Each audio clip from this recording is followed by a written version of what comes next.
Nama saya Hanim. Saya seorang ibu tunggal, mempunyai 2 orang anak, dan saya baru kematian suami saya beberapa bulan lepas, dan saya telah diisytiharkan bankrupt pada 2016 sebab membuat pinjaman loan beli kereta lah.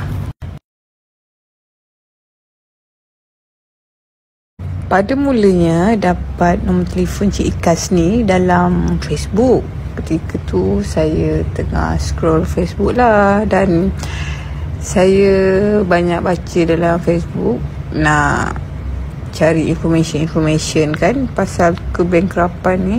So saya jumpalah nama Cik Ikas ni dalam Facebook, dan kemudian saya hubungi Cik Ikas untuk mendapatkan pandangan untuk bebas bankrupt. Sebab waktu tu saya ada beberapa soalan nak bertanya, sebab Cik Ikas ni dia tahu tentang dunia kebankrapan ni. So saya terus hubungi Cik Ikas, dan selepas berjumpa dengan Cik Ikas, dia menyarankan supaya membeli buku yang ditulisnya bertajuk Bankrupt Bukan Muflis. Dan Cik Ikas setkan temu janji dan kami berjumpa untuk perbincangan kes saya. Start situlah saya kenal Cik Ikas.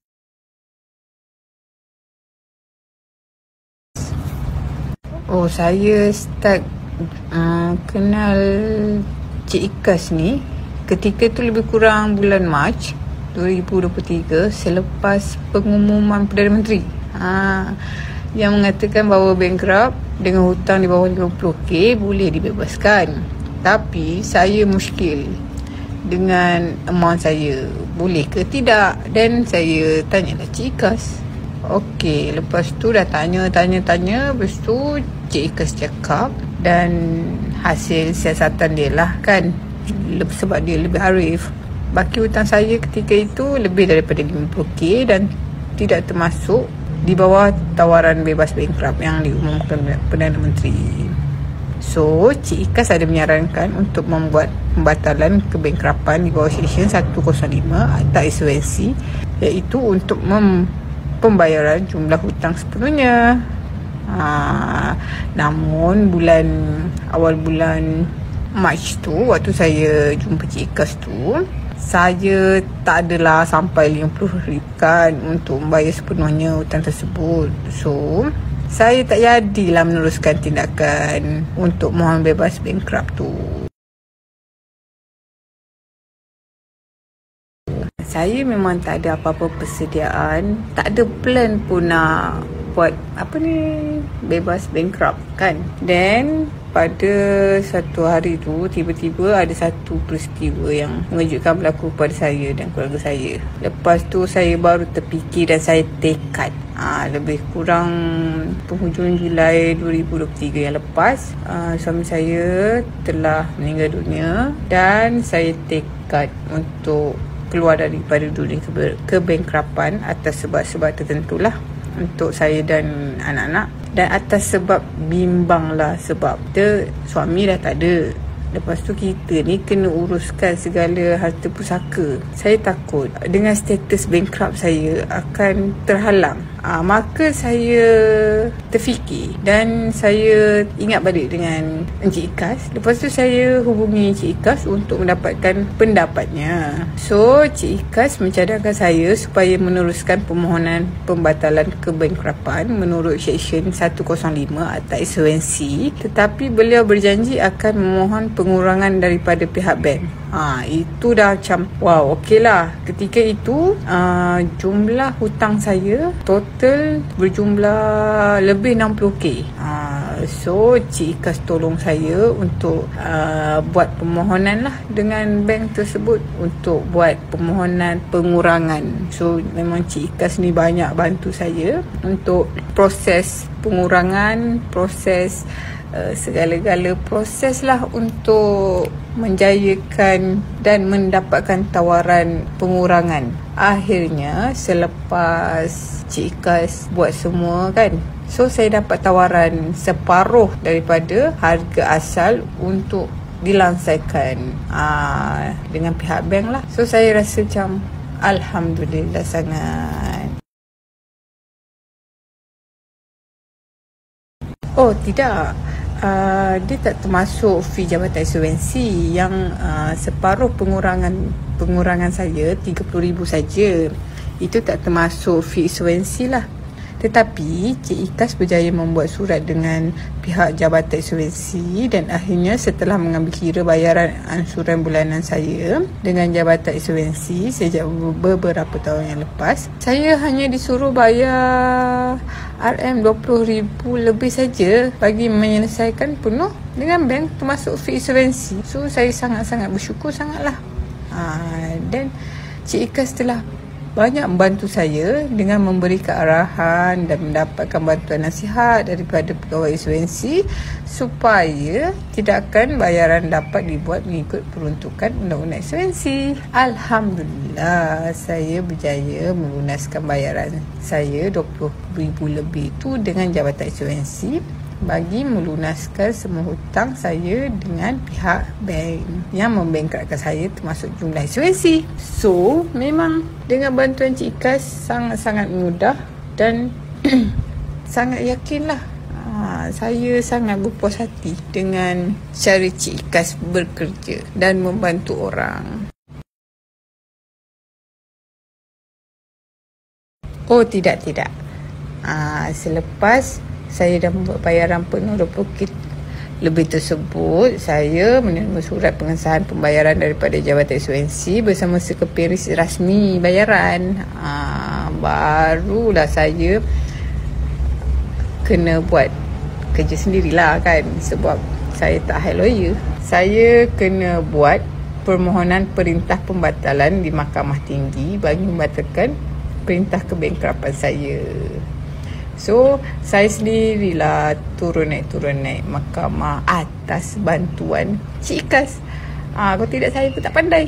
Okey, permohonan perintah pembatalan ini disediakan oleh Cik Ikas dan saya memfailkan perintah pembatalan ini dekat mahkamah. Kira saya dan Cik Ikas bekerjasama lah untuk menyelesaikan kes bankrupt saya. Macam mana pun kita kena try. Baru kita tahu. Tapi saya respect Cik Ikas. Cik Ikas banyak bantu saya. Sebenarnya permohonan perintah pembatalan di mahkamah ini sepatutnya dilakukan oleh peguam yang saya lantik atau saya bayar. Namun dengan kerjasama saya dengan usaha Cik Ikas, tidak ada apa-apa bayaran kepada saya kecuali pemfailan, e-filing di mahkamah sahaja. Jika penggunaan khidmat peguam, biasanya kos untuk perintah pembatalan ini memakan kos RM8,000. Namun berkat kerjasama saya dengan Cik Ikas, saya tidak perlu membayar apa-apa kecuali fee yang berkaitan dengan mahkamah lah, kena keluarkan duit. Namun secara tak langsung kita boleh belajar apa yang boleh dan apa yang tak boleh dekat mahkamah tu. Sekurang-kurangnya saya dapat ilmu dari tunjuk ajar dengan Cik Ikas. Cik Ikas banyak bantu saya. Okey, segala urusan selesai dengan saya usahakan failkan sendiri di mahkamah dengan kertas permohonan disediakan oleh Cik Ikas. So, saya cuma pergi mahkamah, hantar dokumen. Semua tu Cik Ikas yang tolong saya sediakan.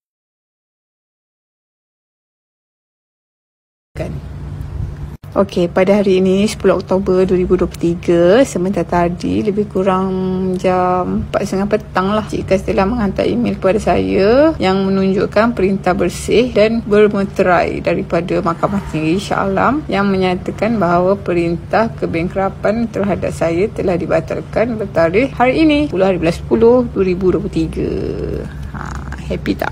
Happy sangat. Oh, ada. Sebelum ini, saya tidak boleh buka akaun bank untuk anak-anak saya kerana status kebankrapan yang saya hadapi. Berkat bantuan Cik Ikas, beliau telah memohon bantuan Tok Ki PPIM membantu saya mendapatkan akaun bank untuk anak-anak saya setelah suami saya meninggal dunia. Kemudian, staf Tok Ki dengan Kak Jan telah membantu saya dengan membawa saya ke bank negara untuk membuka akaun bank bagi pihak anak-anak saya. Semuanya tiada masalah ketika itu. Pelik tapi benar. Pihak bank hanya menyusahkan orang bankrupt saja. Padahal tiada persekatan pun daripada Jabatan Insolvensi Malaysia untuk saya membuka akaun bank bagi pihak anak-anak. Tetapi bank memang membuli orang bankrupt. Bila ada campur tangan PPIM, boleh pula mereka bagi kebenaran buka akaun bank untuk anak-anak.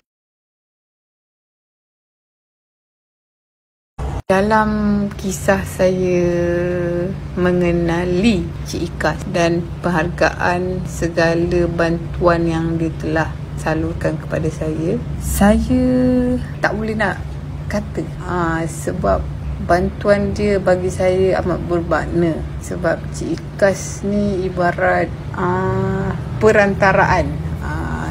Sebab saya pun pada mulanya saya tak kenal Cik Ikas. Tapi Tuhan tu dah jentik hati masing-masing kan untuk kita berjumpa, berbincang dan akhirnya selesai masalah saya dalam dunia kebankrapan ni. Jujur saya katakan berurusan dengan Cik Ikas adalah sangat mudah dan sangat lancar. Dan saya suka berurusan dengan Cik Ikas.